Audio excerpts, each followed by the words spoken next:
Hello, everybody. Welcome to episode 23 of Listeners Beware, a podcast about all things Goosebumps. My name is Gary. And I'm Ashley. And today we're bringing you book number 22, Ghost Beach. Ghost Beach, which originally released August of 1994. One of our little shorty books, so I think it was only like 119 pages, but fun read. Yeah. Now, with that said, would you like to give us the synopsis, Gary? Do you believe in ghosts? I do. Oh, wait. That's part of the synopsis. Sorry. Off we go. Jerry can't wait to explore the dark, spooky old cave he found down by the beach. Then the other kids tell him a story about a ghost who lives deep inside a cave, a ghost who is 300 years old, a ghost who comes out when the moon is full, a ghost who is haunting the beach. Just another stupid ghost story, right? Ah, you did that so well. Applause. A round of applause. Oh, wow. A whole round? A whole round. Not a hover round of applause. I feel like a round of applause when you circle your hands around should be like a circus applause, like a Ferris wheel. Wheel of applause. A Ferris wheel of applause. Ferris wheel. I'm terrified of heights, so Ferris wheels are not my thing, but I'm terrified of people, so applause isn't my thing. What about paws? Do you like dogs? Yes. Yeah. Well, in this book, the ghosts do not like dogs. Oh, look at that segue. Look at that. It's like I've done this a time or three. 100. Not to be confused with 3. Haunted. Yes. Look at that shameless plug. Did I ever tell you about the Ferris wheel of doom I was on? No. We're going to deviate for a moment. Let's deviate. So I was in another city. I would tell you which one, but I don't remember. They all blend together. They really do. Working with a new person, and they were really cool. They were down to go to this pumpkin festival nearby because they were having like a fall festival. Oh, I know where it was. It was Kansas City. Oh, yeah. And so it was the first night. We went and set up everything, and then we're like, yeah, we have time, and the pumpkin festival's still going. So we went and discovered not only did they have like the vendors and the food, they had carnival rides. Ooh. And we're talking like old school carnival rides. The dangerous ones. Yes. Oh my God. So they had a Ferris wheel, and the old school janky ones with like, where it has just the metal thing that like hooks you in, and that's it. And it like rocks back and forth precariously. Mm-hmm. And I say that for a reason. So we got tickets to go on the Ferris wheel, and she and I are both crazy because we're both afraid of heights. And I'm like, I don't even know why I'm doing this other than I want to get a view of the festival and a view of the city because it's nighttime. So what's the best place to get a view? Ferris wheel. Mm-hmm. So we wait in line, get on the Ferris wheel, and at first we're watching people on the Ferris wheel, and it looks like they are rocking crazy back and forth. And I'm like, these people are crazy. They must have big balls because I would not be rocking like that. That would be terrifying. And then we're talking to each other, not really paying attention to how fast the Ferris wheel is going. So it's our turn. We get on, and she's a little nervous because they're like, car 13. And I'm like, ooh. And she's like, that's a bad luck number. I'm like, no, that's a good number. And you know me, I think that's like a fun, spooky, superstitious number. I love it. Yeah. It's a lucky number for me. Of course. Of course. So we get on car number 13, and I had seen as we were walking up the different cars, and I was like, fingers crossed, like, please give us 13, please give us 13, because I see it coming around, and we got it. Woo! Manifested. So we get on the Ferris wheel. They hook us in. It starts to go. Oh my God. This is just going to like rotate so people can get put in the cars before it's like the full rotation. But even the slightest shift of weight, and the thing is rocking hard. It was like, those people weren't big balls. This is just how these things are. Oh my gosh. So I'm core activated. Like, who'd have thought exercise would come in handy here? She and I are both like core activated, trying to stay center so this thing is not rocking crazy back and forth. Because we are talking like it rocks back hard, even if you shift just a little. Ooh. So I'm like, activate your core, suck your tummy in. We got this. Don't rock. Yeah. So it's time for the thing to go. And they start the ride. This is the fastest Ferris wheel I've ever been on. We were terrified, screaming. And I'm not talking about because we were little weenies. Everybody on the Ferris wheel was screaming their head off. It was the fastest Ferris wheel I've ever seen or been on. And so much to the point where we took like a video because they gave us an extended ride of this thing. I am in the video literally eating my hair because it's whipping around so fast. Wow. And we were screaming bloody murder. Oh, man. And like the clients thought we were exaggerating. So I showed them the video and they're like, oh, hell no. I was like, Ferris wheel of doom. We survived the Ferris wheel of doom. Yes, I would say so. That should have been in Horrorland. I need like a t-shirt that says I survived the Ferris wheel of doom. And I'm going to get her one too. She was such a good sport. Yeah. Because it was really my idea to get on. And she's like, I'm so scared of heights, but I'll do it with you. And I'm like, oh my God, I love you. And after that, I'm like, I owe you like a drink or 5. So, so good times. Thank you for going with me on that tangent. Of course. Since I've known you, the amount of times I've gotten a text from you that said, I did this thing, but I forgot that I'm afraid of heights. It's like... This is true.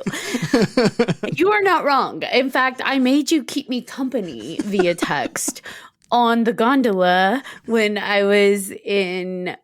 Washington? Yeah, it was Spokane. When I was in Spokane. Yeah. I remember getting on the gondola, and as it's going, I'm like, oh God. So I decided to do the gondola ride all by myself, and this thing's rocking because of course it's windy. Mm-hmm. And I'm like, I'm going to die. Gary, why did I do this? Same thing with the Ferris. Oh, what was it? Was it the Ferris? Well, it was like the Ferris wheel. The Sky Wheel in Jersey? Sky Wheel in Jersey. God, you have a good memory. Same thing. Poor Gary. You have to be on the other end of my messages where I'm like, why did I do this? It's all good. What is wrong with me? I think part of it is, especially with like the gondola and the Sky Wheel, I think part of it is I assume other people are going to be in there with me. And so then it's just like, oh, they'll distract me. I can talk if I get nervous or scared. And it never fails. They put me in one by myself. Right. And I'm just like, why? Why would you do this to me? And like, I'm not the tiniest person. However, in those kind of things, I don't have enough weight to balance it out. When you have a lot more people, it doesn't rock as much, right? Mm-hmm. When you have one person in there and the wind blows, it's like, we're all going to die. And by we're all, I mean just me because they put me in there by myself. How dare they? And you remember in Tennessee, you were like, I guess I would do the helicopter ride. I'm like, no, Ashley. That's right. I was like, I think I might do that. You're like, stop it. Why do you keep doing this to yourself? So I'm going to be going to Pittsburgh soon. And I don't think there's anything there that is of heights. So I think we're safe. But don't be surprised if you get a text message just like, so I didn't think this through. Well, I'm always here to talk you down. Literally. Which is a height joke. Oh my gosh. And I love after each one, I'm like, I text you and I'm like, okay, I'm good. I made it. I'm safe. I'm alive. And you're like, did you doubt that? So, yeah. I was telling you. But yes, I survived the Ferris wheel of doom, and it was a Ferris wheel on steroids. And so, yeah, like you said, it belongs in Horrorland. Yes. No doubt about that. So we deviated. Yeah. And by we, I mean me. But thank you for going on that ride with me. So we have siblings, Jerry and Terry Sadler. I love that they rhyme, Jerry and Terry. And they're close in age, and they've been sent to spend a few months with their super distant cousins in New England. And their dad's like, man, they were old when I was little. I don't know how they're still old, which for me is like foreshadowing much. Oh, yeah. And they're staying with distant cousins, Agatha and Bradford Sadler. You know what I love is that parents are sending them to people that they're like, I'm not even sure how we're quite related, but we are. They're like some kind of cousin. It's cool, though. Don't worry about it. Yeah, exactly. I mean, and you know they're old because their names are Agatha and Bradford. Like, that's also foreshadowing. I low-key was hoping Agatha would be a witch because that is like always the standard witch name, Agatha. And it's just like missed opportunity there. Missed opportunity. That's true. Ghost Come witch. on, Bob. Do better. Damn it, Bob. God. I mean, Tim called him Bob, so I figured I might try it. Yeah. We know Feels he's listening. dirty. It doesn't feel right, does it? No, it doesn't. So they, go to this cemetery to kind of explore because the sister loves to do the most unique hobby that I have heard of, but now I kind of want to do it myself. She does tombstone engravings. She takes paper and rubs it over the tombstones to get the engravings. Now, I have like the 3 haunted in me is a little apprehensive of that because like you're standing on someone's grave to do that. Right. And I'm not sure, is that desecrating a grave? Because you're not technically drawing on it, but you can't, yeah. That's a good question. Because I guess people take pictures of tombstones. So was that similar? Yeah, I don't know. Let's get a police officer on the phone. We'll see if we No touchy. Right. I feel like photographs are slightly different than physically touching someone else's tombstone. Well, and leave no trace. You take pictures, not things. And in this case, like she's touching. She's touching and treading. I don't know. Yeah. Still cool. I don't know where he got that idea from to introduce as a hobby, but I like it. I'm down. Let's do it. Yeah, it reminded me of the old, what do you call that? Where like you take a crayon and just run it over dotted lines or whatever, and it creates an image. Tracing. I mean, it's etching. It's etching. Yeah, it's etching. Yeah. I guess that is what it's called. I don't think that's what I called it, but who knows? I was probably wrong. It was just fun. That's what it was. We called it fun. I enjoyed it. It was craft time. It was crafty. So. What I find interesting is I always go back to our episode with Tim where he said that R.L. said he hated dream sequences, but this book actually started with one. Yeah. A daydream sequence, actually. So he's daydreaming the memory of a nightmare that he had. It's very meta, like, I don't know, Inception, like. I know. And I was hoping with how much time went into that daydream that would somehow have an impact later in the book or surface somehow, but it didn't. No. It just was explaining his fear, I guess, of cemeteries. But yeah, I guess so. But it did set you up for a little bit of disappointment because I felt the same way. Yeah, I mean, it was essentially a zombie nightmare that he's remembering. And this is not a zombie book-ish. Not really. We're going to revisit that, actually. Okay. We're going to put a pin in the zombies. So it's not a zombie straightforward book. So the fact that he started it that way, I'm like, is it misdirection? Is it just his way to show just how terrified Jerry is of cemeteries? I don't know. But I was a little disappointed because I feel like that could have been used to be like a super solid start to a zombie book. Agreed. Or just a zombie scene in a book. That'd be freaking awesome. Mm-hmm. So, they are etching tombstones, or Terry's etching tombstones because she's super my kind of girl and loves cemeteries and tombstones, and I love cemeteries. And so Jerry's like, this sucks. I want to go to the beach. And so they end up going to the beach and they come across a trio of siblings named Sam, Louisa, and Nat. And I love that the way they meet these cousins is through like a bat kite. Right. Like a prank, which totally, appropriate for kids to prank each other. And so these three prank them with the bat kite, and Jerry's like screaming and hit the ground, it's a bat, we're gonna die. And then it's a kite. Right. I just want a bat kite. That sounds cool. Like I'm not gonna lie, that reminded me, that whole scene reminded me of the Lost Boys. So when Max is walking home after his dinner date, his dog comes out whining and he's like, what's wrong? What's wrong? And then a bat kite comes in and hits him on the head. And then all of a sudden here's the woo, and the boys and the motorcycles and and that's what that reminded me of, the bat kite. I mean, surely it was probably some sort of callback to that. Maybe a little nod. Because, I mean, how often do you like a bat kite? But, yeah. I mean, there was irony in that. With this one, it's just, hey, bat's in a cave. So it scared him because he thought it was a real bat coming out of the cave. Right. In The Lost Boys, I mean, it's the irony that vampires are scaring their master vampire with a bat kite. I mean, there's a little bit more irony and humor in that. Yeah, for sure. I am taking us on so many tangents today. It's tangential. Tangential Ashley's back. I'm back. I'm here for it. Here for it, Gary. Yay. Here for it, Gary. So they are chatting with them for a moment. Immediately, Nat takes a liking to Terry. He's the youngest, and he seems to kind of cling to Terry. Want to be your buddy. Sam's a little bit more ominous, and obviously the leader of the group. They mention or hint at a ghost, and like, do they believe in ghosts? But then the trio shuts it down really fast, which of course does the reverse psychology of it. And Jerry's like, now I want to know about ghosts. Well, now I have to know.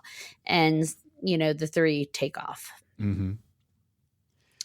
Very manipulative of the three little ghosts there, but oops. Spoiler alert. Well, very manipulative, but cunning. And actually it works out. So the ghost cat's out of the ghost bag. Oops. Speaking of ghost cats. No, just kidding. So the next day they go to the woods. They're looking for some wild goose chase flower that Agatha sent them to find. Very witchy of her. Mm-hmm. I'm pushing the witch. Yeah. And while they're doing that, Jerry finds a skeleton of a dog. And it's like a perfect skeleton of it. So it's very clear it's a dog. And as they're trying to figure out what happened to it, because it doesn't look like an animal ate it, the bones are intact. It's perfectly in form and in shape. The kids show up again and they try to warn them about the ghosts and saying that, the ghost killed the dog because dogs warn people about ghosts, animals, but specifically dogs. Mm-hmm. And Terry, of course, is attached to Nat at this point and tries to calm him down. But, they take off again. These kids. What I like is that Sam tells them that skeletons, just like the dogs, are going to be found all across the woods because of the ghosts. Yeah. So they're already planting that in their head that, like, hey, just in case you see this, like, there's an explanation. Don't go looking for too many answers. Yeah, yeah. This is such a fun concept to start us off with. And I'm riding high on the idea of a bunch of, it sounds terrible to say, a bunch of dog skeletons in the woods. Like, it's spooky, it's fun, but it is sad, yeah. But you notice it's just the skeletons, there's no ghosts. So it's like the dogs don't become ghosts. Mm-hmm. Until book 37, the barking ghost or whatever. Oh, yeah. And they, the kids, Terry and Jerry, they like going to the beach. So they're out trying to collect shells and they see the trio again the next day. And the kids now are planting in more, seeds of doubt. And they tell them that the ghost lives in the cave and that they're scared of this ghost. This ghost's trying to get them. And, they need their help trapping the ghost in the cave. Now here this is very tricky because they want their help to trap the ghost in the cave because they said the cave is sacred. And once a ghost is trapped inside, it can't leave. Mm-hmm. So they are giving them partial truths. And we find that out later that that's actually true. Right. But they embedded a bit of a lie in there. Two truths and a lie. Which one's the truth? Or I guess in this case, it's two lies and a truth. Two lies and yeah, right. Now, in your 3 haunted experience, can you explain the sacred cave? Well, I guess if we pull it out a bit and just kind of extrapolate, Ooh. if the cave is sacred for whatever reason, it's sacred land or it's got some kind of like ward to keep in negative energy, and these ghosts are malevolent because they are killing dogs and ready to kill people. Yeah. In theory, maybe it is possible that once you get the ghosts in the cave, whether it's natural or man-made wards trap them in there. Kind of like think of Ghostbusters, like the boxes that they trap the ghosts in. Once they're caught in there, they can't escape. Right. And I kind of wonder if the land is sacred, which is what they imply, the kids, as well as, what is his name? The fellow in the cave. Harrison. Harrison, yeah. So Harrison Sadler, who's a long lost cousin of theirs, they all say the same thing, that it's sacred land and it's a sacred cave that spirits can't escape from. Now, I don't know if it's all spirits or in this case, if it's malevolent spirits, because I mean, ghosts that are willing to kill, that's not a happy ghost. That's not a nice ghost. No. So I'm kind of thinking maybe it's just bad and negative spirits, which there are a lot of cultures out there that do believe certain land or specific images or specific blessed places can contain, negative spirits. I don't know though. Yeah. You oftentimes hear more about things that ward it off so that they can't get in sacred spaces. You rarely hear sacred spaces that trap them in. But I would say maybe, it's not unthinkable that the inverse could happen, right? Yeah, yeah. I mean, presumably so. I didn't know if any like specific stories or examples came to mind when you heard that, because it got me thinking. I was like, what makes this? Because in my mind, I have ideas of how it could work, but I don't, practical real world effect. I can't test that. Well, there's cursed land, right, that you hear about, that they say spirits are stuck in those spaces. So maybe RL kind of borrowed from that, but versus it being a cursed land, it's a sacred land. And so spirits also get stuck. They can't leave it because they are trapped in there based on the positive words that keep them in. That's fun. Conceptually, I like that. Yeah. Yeah. I like it too. I think it's a good idea. It's a solid, fun lore to create if it doesn't already exist. So. Right. Yeah. I like that. They're haunted. little 3 haunted junior. It's always going to turn that way when we talk about ghosts. I'm getting that impression. I think it's a great question. Now, speaking of which, Harrison tells the kids, because they go to trap him, they're going to help the trio, because the trio are like, we need to trap him in there. He's a ghost. He can't leave. We have these rocks, or we see these rocks over the cave that if you knock them over, it'll trap him in. Again, devious. When you think about it in hindsight, they're trying to trap a human being inside a cave to kill him. And it's just like, oh boy. And the kids think it's a ghost, so they're like, sure, I guess we'll help, after some, heavy arm pulling. And they go to do it, and Harrison tells them, I'm not the ghost. They're the ghosts. Just go check the grave. You'll see. Go check the cemetery. And the kids go and check the cemetery and find 3 graves that say Sam, Louisa, and Nat.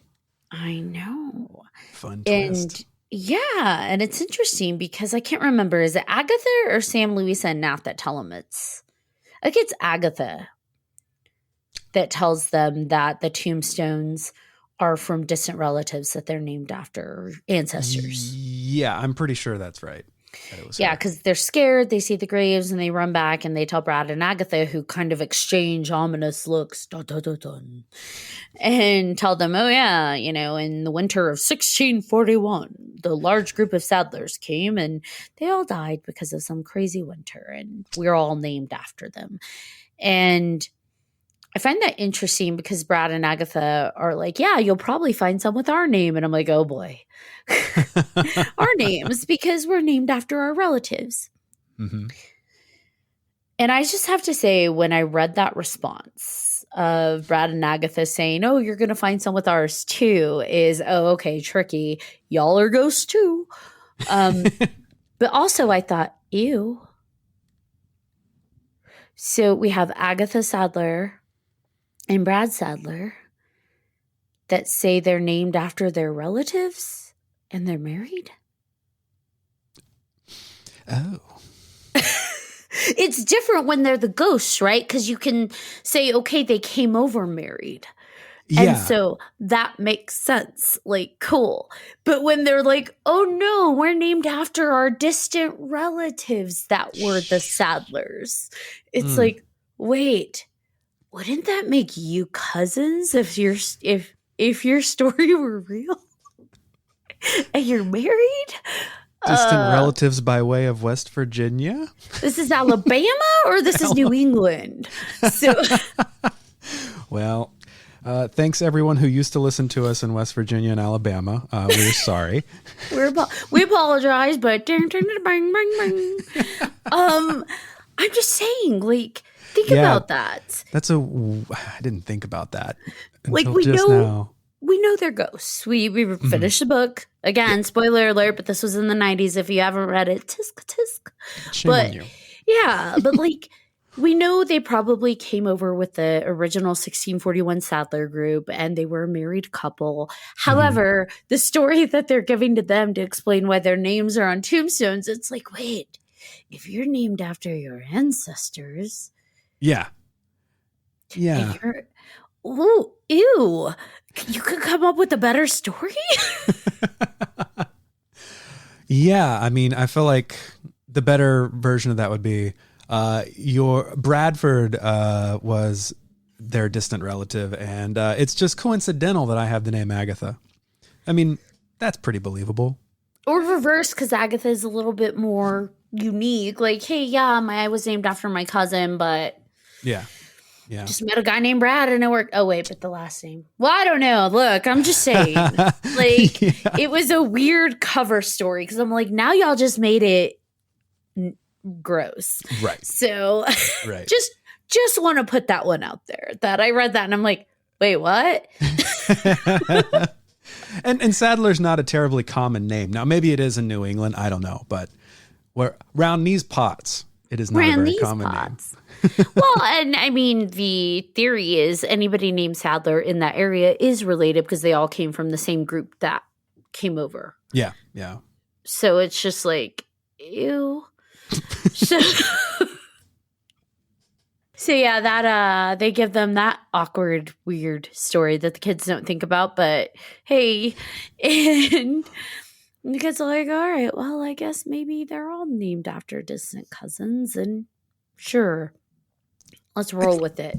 I think it's better that the kids are more interested in the ghost side of things than the incest side of things. So let's go. Aren't we a little, like, as kids, it's like, oh, well, we're all named after distant cousins. So you're telling me conveniently 3 kids that died at that same age that are all siblings. We're also later, like, we have the 3 age difference. That's the exact same, and they're all siblings in the same name. It just, kids don't think enough in his books. A lot of coincidences. Happy coincidences happening here. Swallow the coincidences, children. And, they regroup and Louisa's like, no, we need to trap the ghosts. We're doing it again. And they push the kids into doing it. And Jerry is like, I don't want to. And Terry's like, no, we're going, which confuses him because he's like, wait, why is she so down to help? And, so they go up to trap them and the Sadlers ditch them again. And, it's funny because Harrison's like, yo, I'm a real human. I've been studying the occult and the ghosts. I live in this cave because they can't touch me in here. It's sacred. They don't want to come in here. So this is why I have to live inside of here because otherwise they'll kill me and my dog. And I love that he has a dog. Mm-hmm. And he's hoping he can trap them in there at some point so they stop killing. And, he does point them out to the cemetery, and they find 2 new graves have been buried and their names are already prepped there. Which to me, if you're a 300-year-old ghost, do better. Terry loves to be in the cemetery. She does her grave etchings. What are you thinking? Wait till they're dead. Or at least, do the graves, but don't put the names, because... Yeah. Etch that shit later. It's fine. Do better, ghosts. Yeah, you're 300 years old. You should know better. If you could kill a dog, you could wait to put the names. Dummies. So dumb. Is it vandalism, though, if she does an etching of her own tombstone? Jury's still out on if it's vandalism if she doesn't do it on her own, because she's not technically... I mean, she's just touching it, so... Right. I don't know. But there's something really morbid about etching your own tombstone. I know, right? Just take it back and show it to the kids back home. Look what I found. But can they leave? If let's say they actually did die, would they just be stuck at the beach? Or it's hi, Mom and Dad, I'm home. But guess what? I don't have to go to school anymore.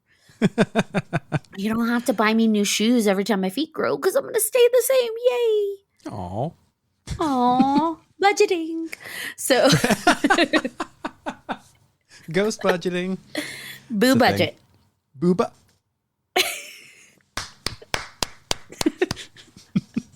Thank you. So, yeah. And I might be mixing up things a little bit. I think the first time Harrison told them to go to the cemetery, they still thought he was a ghost, because they went inside of the cave. And he chased them out and told them to go check the cemetery. But this time, they go to trap him again. He comes out and he's just like, dude, they're the ghosts. They're evil. Right. And they're like, I don't know who to believe. And the kids show up, the trio. And, it's a face-off. And they're fighting over who's really the ghost. And I love it because Harrison's dog appears and starts barking and growling at the trio, Sam, Louisa, and Nat. And they're like, dang it. We shouldn't have told you. Dogs identify ghosts. We just outed ourselves. And, they finally admit it. They're like, dang it. It's fine. We're ghosts. But we want you to stay with us. We never had a chance to live. And that's actually really sad. That part is sad, because they're like, we never had a chance to live. We're just trying to live. Let us live. The irony of Ghost is saying that, but. Well, yeah, but. And they're like, but stay with us, please. We want you to stay with us. And Nat's like, I love you, Terry. Please stay with me, cousin. And that just makes me think of Agatha and Brad. Right. But, I love that it's getting a little sad. And then RL's like, yeah, we can't get too sad. And so he starts having the ghost's face melt off. And they're like, now the skeleton's talking to them. And I'm like, yes, get morbid with it. It's good. Let's get spooky. Yeah. And you realize that's why Terry had gotten along with it, because that's the only way she could suss out who's the ghost, by having them face off. And, Harrison's dog comes in clutch and is like, roo, roo, roo, roo, to the trio. Right. I love it. It's a good finale. It's literally a face off. Their faces come off. Ooh. And it's interesting because I think this is the first super directly morbid death that we've seen in one of the books, because Harrison pushes the kids out of the cave and does something. I guess the rocks tumble down. But he basically sacrifices himself in order to trap the ghosts inside of the cave. Mm-hmm. And so now he's effectively stuck in the cave with these ghosts. So they're probably going to kill him. Right. While he's in there. But in that same token, he, pushed kids to run away, and then the rocks come down and he's trapped. Implication is he either died from the rock tumble, or the ghosts are going to kill him inside of the cave, that they are now trapped in the cave with Harrison. Right. But then they have to live with that forever, and him. Yep. Oh, right. Because he'll probably become a ghost. Yeah. Ooh, Although that's scary. if it's truly based on whether you're a good or a bad ghost, he could probably leave. He could just be like, all right, peace, bitches, and walk out. So Unless the cave doesn't, differentiate and just I don't spirits know. are stuck in there. I don't know. In which case, how very sad for Harrison. He was just trying to stop their evil ways. Or maybe he gets to pass on because he did that good deed. That's my hope. That's my hope for Harrison. Me too. Poor Harrison. Hope for Harrison is my new charity. Hope for Harrison. Hope for Harrison. Yeah, it's kind of sad. Or I went there. It is. So Jerry and Terry are like, oh my gosh, we survived. And they run back to the cottage and it's raining. And they tell Brad and Agatha, oh my gosh, this is what happened. How sad and scary. And Brad and Agatha are like, oh my gosh, let's eat, children. And then we hear Harrison's dog barking. And I love that he just busts inside of the house. He's like, I'm with you kids now. Right. We realize the dog starts barking at the couple and pins them in the corner, and the couple is scared. And they're like, dang it. We were hoping that we could just keep going, and then this dog had to come in and ruin everything. Now what do we do? And that's the end. Yeah. What an ominous ending, right? I know. We've had some iffy endings with the Goosebumps books up until now, but this one is the first, they are trapped with killer ghosts. Yep. And one can only hope that the dog can protect them. There's something that he can do. Right. Because these ghosts are cooking and eating and flying kites. And so this is where we bring the zombie thing back. Right. Because ghosts traditionally in all lore can only typically interact with physical things, kind of briefly. Mm-hmm. And in this case, we have ghosts, at least 5 ghosts that are interacting with physical things to the point of touch, like hugging and holding hands and cooking tangible food these children are eating. Yeah. And the ghosts are also eating. So it's if you're a ghost, how are you cooking and eating? Mm-hmm. And where did they get the groceries? And I have so many questions. From the ghost grocery. Ghost grocery. The only thing I can think of is that they are, because they do mention a garden and they're planting things and growing things, which, hey, go ghosts. Yeah. The only thing I can think of is they're not really a true ghost in the way that we know them. They probably are along the lines of something a little bit more zombie-like. Yeah, that makes sense. I can't think of any other explanation. But if I were those kids, I would be wondering, what the hell have I been eating? The dog. The dog. All the dogs. All the dogs. How much dog have I eaten this week? That's, I don't know. I mean, they're not going to the grocery store, so they are getting the meat from somewhere. Now, who knows? But it's weird. Like I said, so many questions because this challenges the traditional ghost just through Brad and Agatha alone. Because their dad used to go see them, and he was let live because he didn't know that they were a ghost. So they hosted. They're actually kind of nice in that way, I guess. They're like, yeah, come stay with us. We'll feed you. You can play at the beach. Brad and Agatha weren't the meanest ghosts. Right. It was really the younger 3 that were the murder ghosts. Right. That we know of. I don't know. But I was curious because Agatha cooked a lot. And they have their beach towels. And the other question is they have a house. Mm-hmm. And so this empty house, if they're not paying mortgage or taxes. So it's just so many questions. Yeah. I love that RL just kind of went for it though, right? I would rather have these unanswered questions and have a unique ghost story like this than, get the full explanation of it all. I don't need a full explanation, but I would like a little more. Are these ghosts paying bills? I don't know. Because they have running water, they have electricity. Yeah. I have questions. Yeah, that's interesting. Or maybe it's like a Deadfalls town where you have like a human familiar of some sort, almost like a ghoul kind of, I don't know, who interfaces for all the ghosts. And then you have the ghosts that are just like, this is my house, this is your house, we got our houses. I don't know. Again, I did like, how far does this go? Or maybe because it was in the 90s, it makes a little more sense. Abandoned house, they can have their garden they're growing, and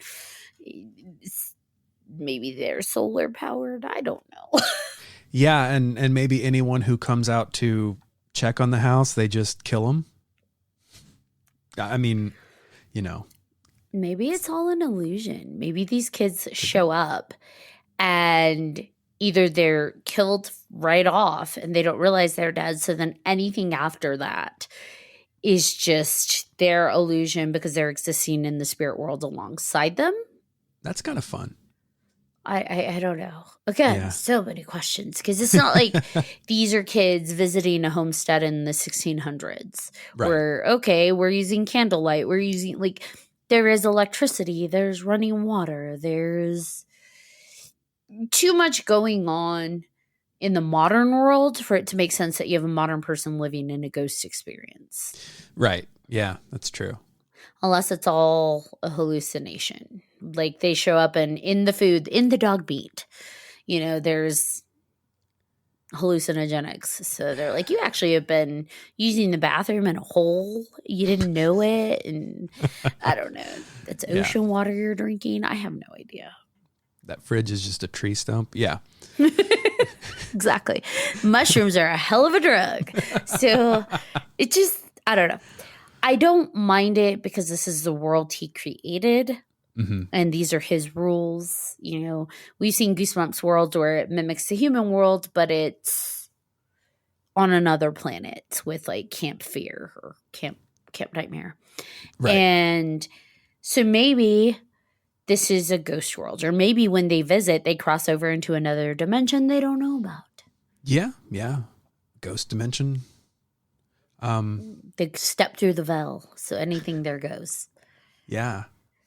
I like the idea of just different planets. Like whenever we can't quite explain it, it's like, well, it's just a different planet. It's a different Goosebumps planet. This is the Ghost Beach planet. It's fine. Don't worry about it. I'm good with that. Yeah. Just don't worry about it. So then what did you think about the TV episode? I mean, it was pretty similar to the book, and I'm glad it was 22 minutes. It's been a while since we've had a two-parter, and I'm thankful for that. The dialogue was a little rough. You know, it reads a certain way on the paper, but sometimes when it's said out loud, it's like, ugh. I remember the score being good, but way too loud. And yeah, the visual effects at the end with the ghost melting, or you know, like they couldn't show faces melting, but that visual effect I remember being pretty cool for, you know, a basic Canadian TV show. So I honestly, I felt like the TV episode was true to the book for the most part. I think, like you said, the dialogue felt so awkward, but watching it, I'm like, no, that's literally what they said in the book. It just translates better on page versus being spoken aloud, which ultimately that's what matters. These books weren't written to be on TV. They were written to be read. So I feel like they should have tweaked the dialogue a bit to make it feel a little bit more natural. They stuck pretty true to it. I thought the casting of Harrison was pretty solid. Yeah.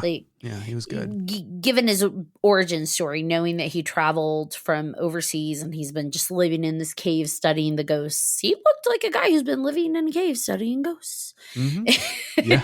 Like, yep, spot on. I think they went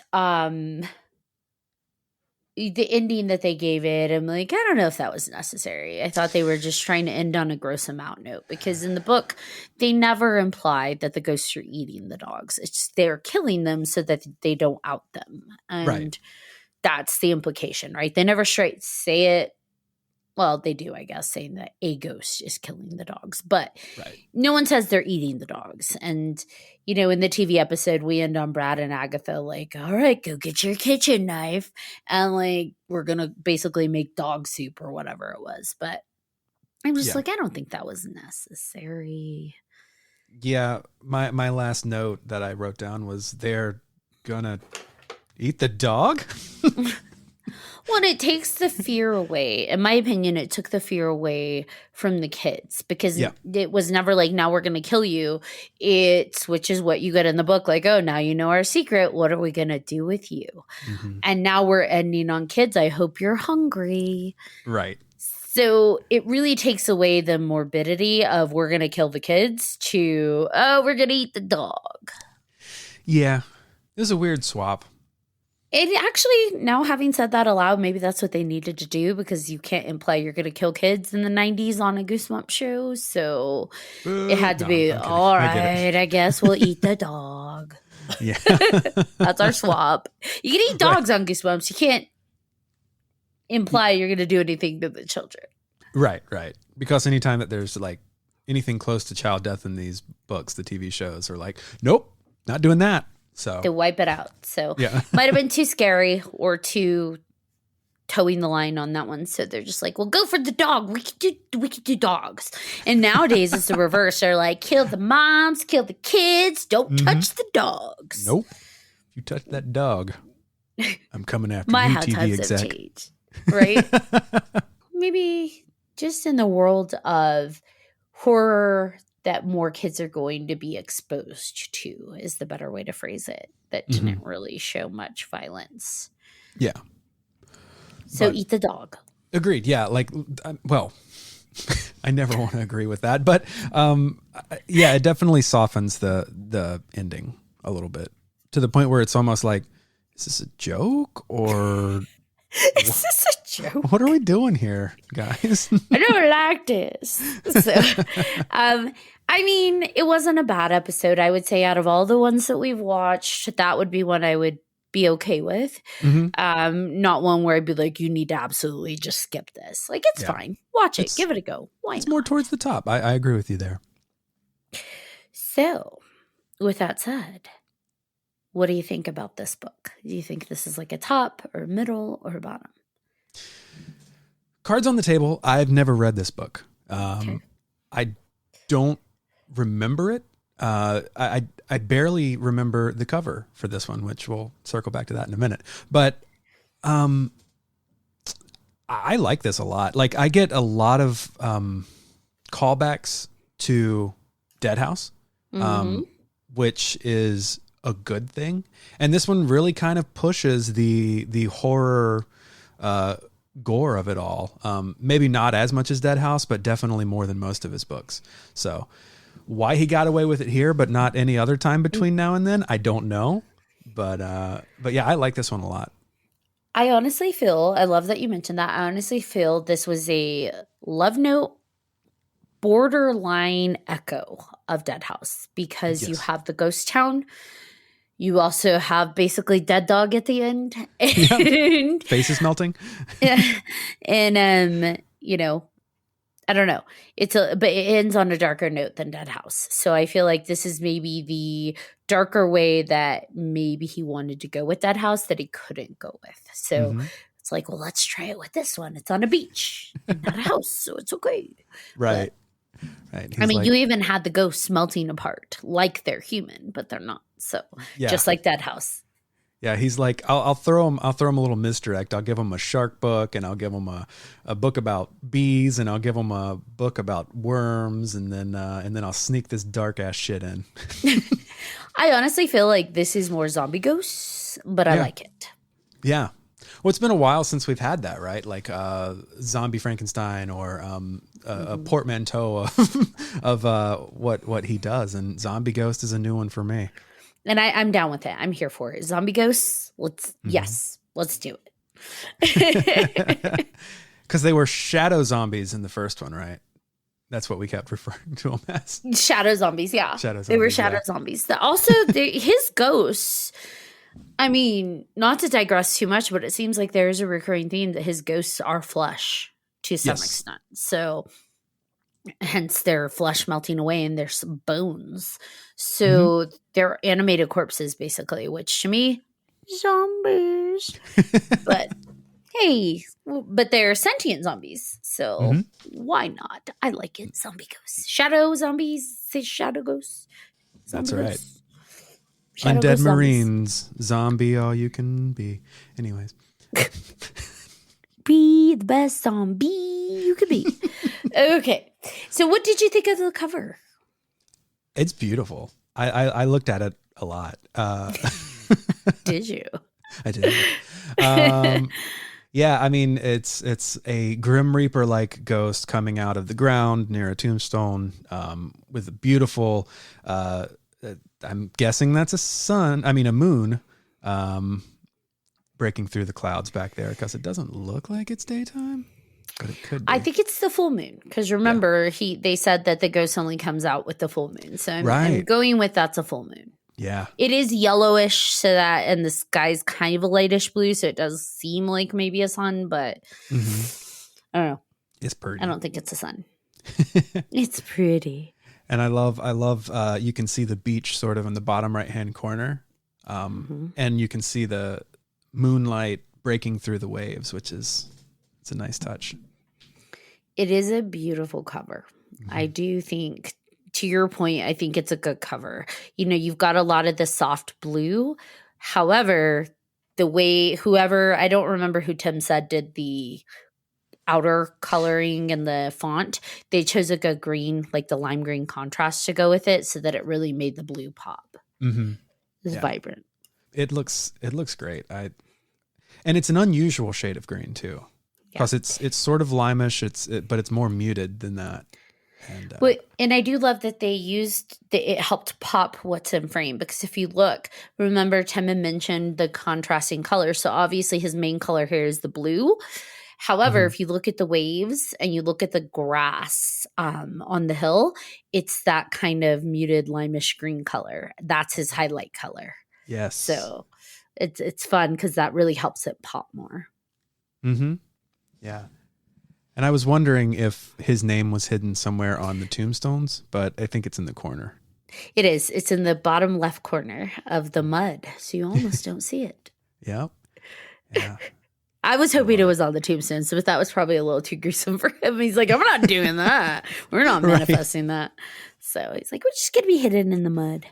Yeah, he's not really a horror guy, so I think a horror person would have snuck it in. Not TJ. Not TJ. He's not doing that. So, yeah.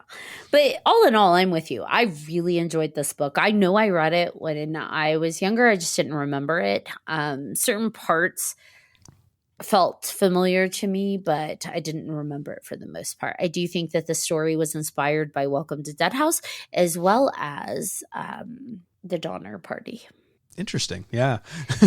I mean, if you think about it, it was a whole group that got caught up trekking while in winter and they all died. So to me, it felt like a Donner Party meets Welcome to Dead House, but I'm here for it. I liked it. Zombie ghosts. I mean, if that's the selling point, you stuck it.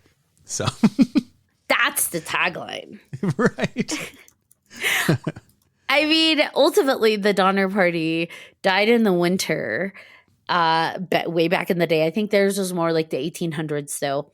But didn't they die near a lake? And then this group, the Sadlers, this group, the Sadlers, died near the ocean. So they're dying near a body of water. I don't know.